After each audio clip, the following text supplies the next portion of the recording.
ETF index mutual funds నేర్చుకుని stock మార్కెట్లో రాణించాలనుకుంటున్నారా? వెంటనే ఈ నెంబర్కి కాల్ చేయండి. నమస్తే, welcome back to Suman TV. రోజు రోజుకి విపరీతంగా పడిపోతున్న రూపాయి విలువ కంటికి కనిపించిన దెబ్బ కొడుతుంది. మరి రూపాయి విలువ బలహీన పడుతున్న కొద్దీ దిగుమతి అయ్యే సరుకుల ధరలు భారీగా పెరుగుతుండగా ఎగుమతి అయ్యే సరుకులు చౌకగా మారుతున్నాయి. అసలు ఏం జరుగుతుంది? మరి దీనిపైన మరింత సమాచారం అందించడానికి మనకు అందుబాటులో ఉన్నారు ఎక్స్ మేజర్ ఓబ్రాయ్ గారు. Over to sir. అందరికీ జై హింద్. చాలామంది నేను కమెంట్స్ చూస్తున్నాను.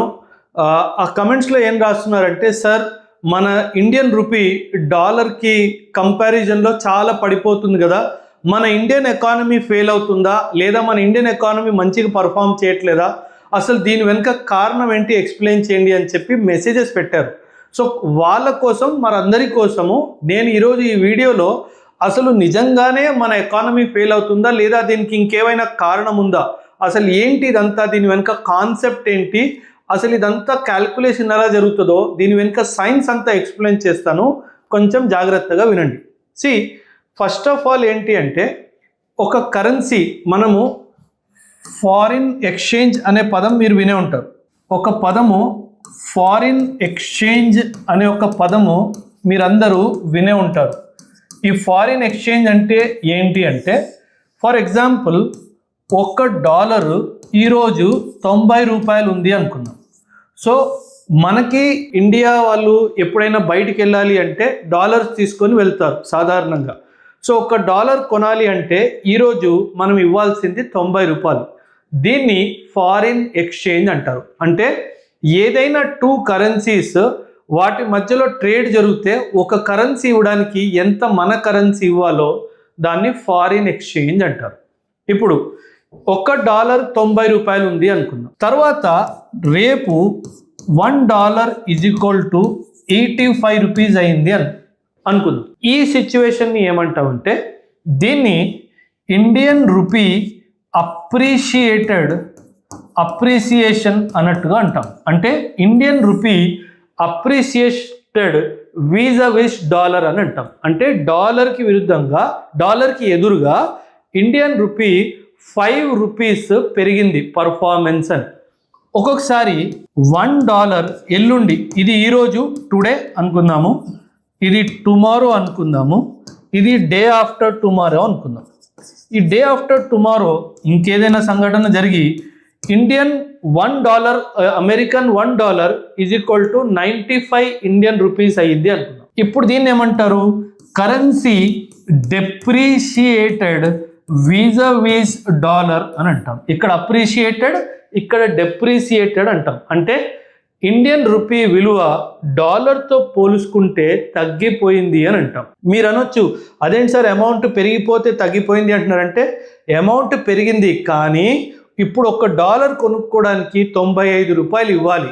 అదే నిన్నైతే డాలర్ కొనుక్కోవడానికి 85 ఇవ్వాలి.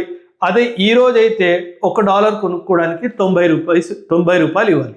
కానీ ఇప్పుడు ఇది డిసైడ్ చేసేది ఎవరు అని మీరు అడగచ్చు.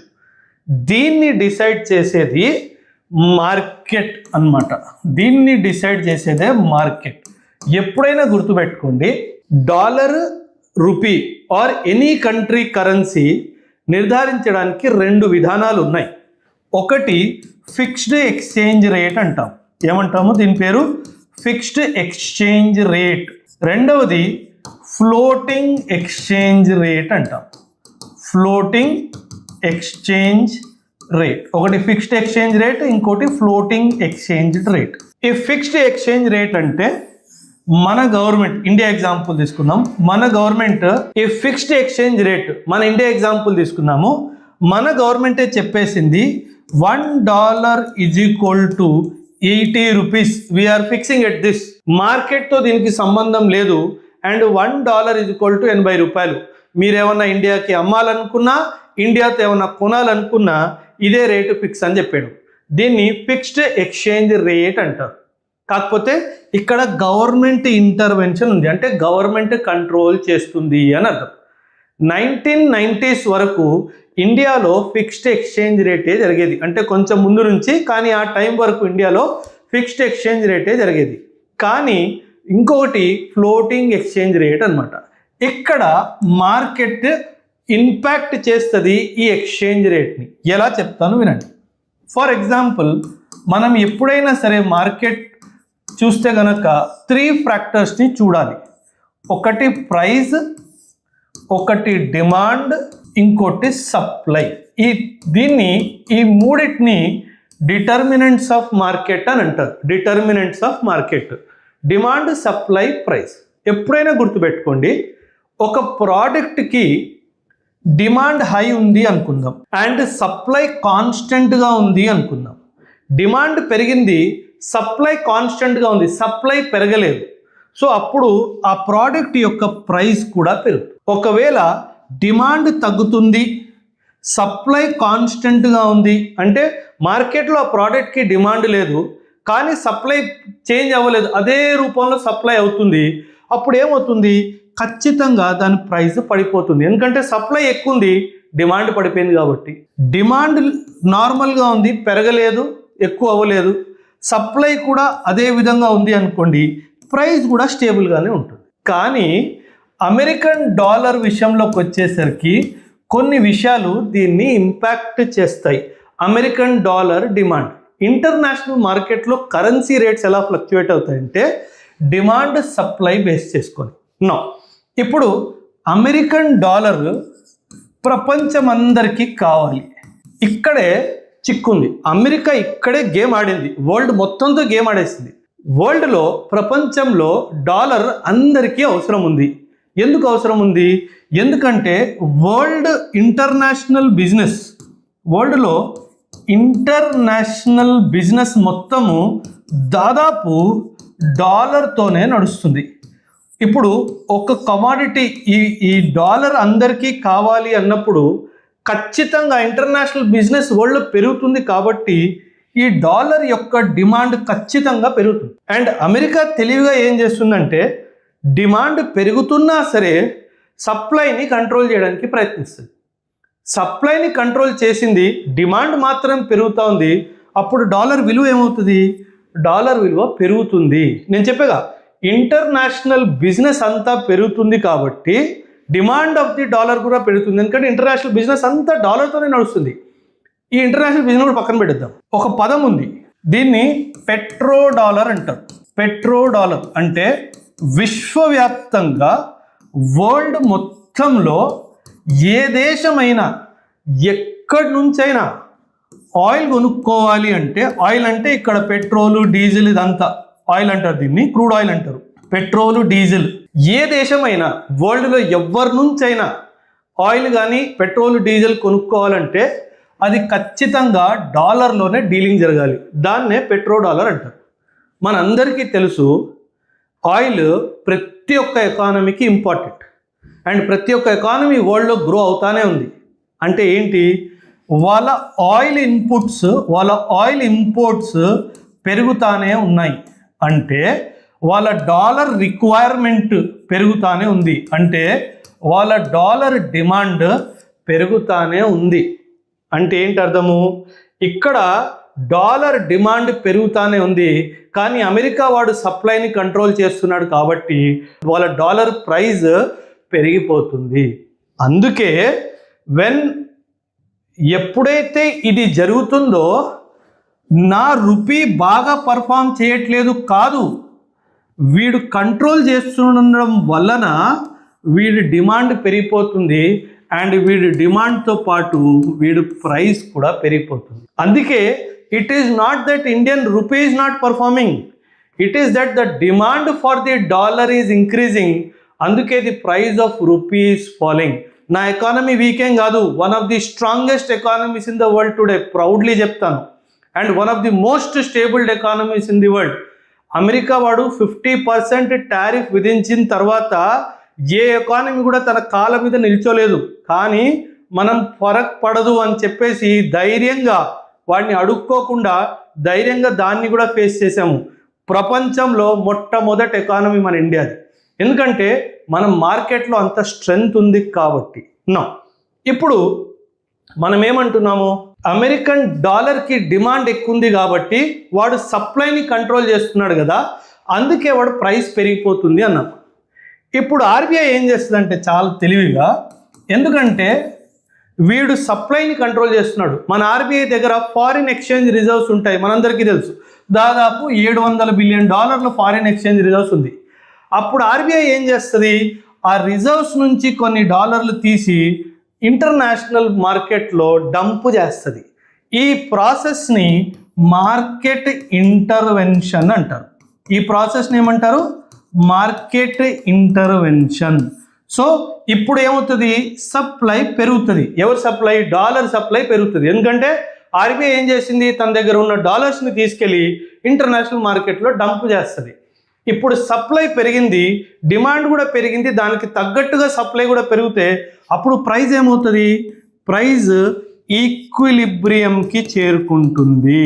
సో దీన్ని ఆర్బీఐ చేసే పనిని మార్కెట్ ఇంటర్వెన్షన్ అంటారు. సో మీరు న్యూస్లో వింటారు, RBI dumped $17 billion in the market, RBI dumped $10 billion in the market. అదంతా దేనికి, మార్కెట్ ఇంటర్వెన్షన్ చేస్తారు. దేనికి, ప్రైస్ని ఈక్విలిబ్రియం చేయడానికి. సో ఖచ్చితంగా డాలర్ విలువ పెరిగింది అంటే, నా ప్రైస్కి విరుద్ధంగా డాలర్ విలువ పెరిగింది అంటే నా కరెన్సీ బాగా చేయట్లేదని కాదు, వీళ్ళు కావాలని చెప్పి దీన్ని ఆర్టిఫిషియల్ ఇన్ఫ్లేషన్ అంటారు. ఇన్ఫ్లేషన్ కాదు, ఆర్టిఫిషియల్ ఇన్ఫ్లేటింగ్ అని అంటారు దీన్ని. సో వీళ్ళు కావాలని ఆర్టిఫిషియల్గా దీన్ని ఇన్ఫ్లేట్ చేస్తారు. ఒక కరెన్సీ యొక్క విలువ చాలా ఫ్యాక్టర్స్ మీద డిపెండ్ అయి ఉంటుంది. కరెన్సీ యొక్క విలువ వచ్చేసి చాలా ఫ్యాక్టర్స్ మీద డిపెండ్ అయి ఉంటుంది. అందులో ముఖ్యంగా మన జీడిపి ఏంటి, అండ్ మన గ్రోత్ రేట్ ఏంటి, అండ్ ఇంకో విషయం ఏంటంటే ఫెడరల్ రిజర్వ్, అమెరికా యొక్క సెంట్రల్ బ్యాంక్ అన్నమాట. వీళ్ళు కూడా చాలాసార్లు మార్కెట్లో డబ్బులు తీసుకోవడము ఇవ్వడం చేస్తూ ఉంటారు. వీళ్ళు ఇంట్రెస్ట్ రేట్ని కూడా మ్యానిపులేట్ చేస్తారు. ఇంట్రెస్ట్ రేట్, వీళ్ళు ఇచ్చే ఇంట్రెస్ట్ని మ్యానిపులేట్ చేస్తారు. వీళ్ళు ఇంట్రెస్ట్ రేట్ పెంచారు అనుకుందాం, అప్పుడు ఏమవుతుందంటే ప్రపంచం మొత్తం నుంచి మనీ విత్డ్రా చేసి వీళ్ళు వెళ్ళి ఫెడరల్ రిజర్వ్లో ఇన్వెస్ట్మెంట్ చేస్తారు. For example, American federal reserve ఏం చెప్పింది, నేను ఇంట్రెస్ట్ రేట్స్ పెంచుతున్నాను, అంటే మీరు నా దగ్గర ఇన్వెస్ట్ చేస్తే మీకు ఎక్కువ ఇంట్రెస్ట్ వస్తుంది అని చెప్తారు. ఎందుకంటే American economy is very trusted economy కాబట్టి అప్పుడు ఏం జరుగుతుందంటే మన ఇండియా లాంటి దేశాల నుంచి ఎవరైతే మన దేశంలో ఇన్వెస్ట్మెంట్ చేశారో వాళ్ళు డబ్బులు మన దేశం నుంచి తీసుకొని అమెరికాలో ఇన్వెస్ట్ చేయడం మొదలు పెడతారు. ఎందుకంటే American economy is more trust worthy than Indian economy కాబట్టి. ఎందుకంటే ఇక్కడ డబ్బులు వచ్చే అవకాశం చాలా ఎక్కువ ఉంది కాబట్టి. అందుకే వీళ్ళు ఏం చేస్తారు, ఇన్వెస్ట్మెంట్ ఇండియా నుంచి తీసుకెళ్ళి అమెరికాలో పెడతారు. దీన్నే టెక్నికల్గా క్యాపిటల్ అవుట్ఫ్లో అంటారు. దీన్ని ఏమంటారు, క్యాపిటల్ అవుట్ఫ్లో. అండ్ అతి ముఖ్యమైన కారణము ఫ్లక్చువేషన్కి ఫ్యాక్టర్ ఈ ఫెడరల్ రిజర్వ్ వాడు నిర్ధారించిన ఫెడరల్ రిజర్వ్ రేట్ ఫ్లక్చువేషన్ అన్నమాట. రీసెంట్గా ఒక న్యూస్ ఏమొచ్చింది అంటే federal reserve is going to increase the interest rate అని వచ్చింది. అందుకే ఇది ఇంక్రీజ్ చేసే అవకాశం కూడా ఉంది. అందుకే మన కరెన్సీ రేట్ కూడా ఫ్లక్చువేట్ అవుతుంది. సో భయపడాల్సిన అవసరం లేదు, ఇది టెంపరరీ సైన్ మాత్రమే, మళ్ళీ వెనక్కి తిరిగి వస్తుంది. కానీ ఇంకొక విషయం ఏంటంటే, దో ఇది చాలా పెద్ద డైమెన్షన్, కానీ 2 minutesలో చెప్తాను, జాగ్రత్తగా వినండి. ఎప్పుడైనా సరే $1 ఈజ్ ఈక్వల్ టు 90 రూపీస్ ఒకటి, $1 ఈజ్ ఈక్వల్ టు 80 రూపీస్ ఒకటి అని. $1 ఈజ్ ఈక్వల్ టు 90 రూపీస్ ఉన్నప్పుడు మన ఎక్స్పోర్ట్స్కి ఇది మంచి విషయము, కానీ తగ్గినప్పుడు మన ఇంపోర్ట్స్కి ఇది మంచి విషయము. ఇక్కడ ఎందుకు ఎక్స్పోర్ట్స్కి మంచి విషయం అంటే, ఫర్ ఎగ్జాంపుల్ మనం ఇండియా నుంచి మ్యాంగోస్ అమెరికాకి ఎక్స్పోర్ట్ చేస్తున్నాము అనుకుందాం.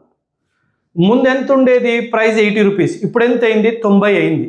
అంటే ఏంటి, అమెరికా నుంచి వచ్చిన ఒక ఎక్స్పోర్టరు మన ఇండియా నుంచి తీసుకెళ్ళాలి అని చెప్పి వచ్చిన ఆయన $1 సబ్మిట్ చేస్తే ఆయనకి 90 రూపాయలు దొరుకుతాయి. అంటే 10 రూపాయలు ఎక్కువ దొరుకుతాయి. సో ఈ 10 రూపాయలు ఎక్కువ దొరికినందువల్ల ఆ మనిషి ఎక్కువ మ్యాంగోస్ ఇండియా నుంచి తీసుకోగలుగుతాడు. అందుకే ఇలా మన కరెన్సీ అమెరికన్ డాలర్కి ఎదురుగా పడిపోయినప్పుడు మన ఎక్స్పోర్ట్స్కి మంచిది. అండ్ అదేవిధంగా ఇది తగ్గిపోయినప్పుడు మన ఇంపోర్ట్స్కి మంచిది. ఎందుకంటే మనం ఆయిల్ బయట నుంచి కొన్నప్పుడు 80 రూపాయలు ఇస్తే మనకు $1 ఇస్తారు. అది పడిపోయింది అనుకోండి, అప్పుడు మనం 90 రూపాయలు ఇవ్వాల్సి వస్తుంది. అందుకే కరెన్సీ విలువ తగ్గినప్పుడు, అంటే ఇన్ కంపారిజన్ టు డాలర్ తగ్గినప్పుడు ఇంపోర్ట్స్కి మంచిది, అండ్ అది పెరిగినప్పుడు మన ఎక్స్పోర్ట్స్కి మంచిది. మన దేశము మేజర్లీ ఇంపోర్ట్ డిపెండెంట్ ఎకానమీ కాబట్టి ఇది పెరిగినప్పుడల్లా అపోజిషన్ ఏమంటుంది, మన ఎకానమీ బాగా చేయట్లేదు అంటది. కానీ అది మన ఎకానమీ బాగా చేయకపోవడం కాదు, ఇదంతా మార్కెట్ ఫ్లక్చుయేషన్స్లో ఉన్న కరెక్షన్స్ అన్నమాట. ఇదండి న్యూస్, ఇండియన్ రూపీ ఎందుకు డాలర్కి ఎదురుగా పడిపోతుంది అన్నదానికి కారణం. Thank you. ఈ వీడియో మీకు ఎలా అనిపించింది? మీకు ఎడ్యుకేటివ్గా అనిపించిందా? ఇంకేదైనా విషయంలో మీరు ఏమన్నా వీడియో చేయాలి అనుకుంటే ఖచ్చితంగా కమెంట్స్లో తెలియచేయండి. థ్యాంక్ యూ అండ్ జై.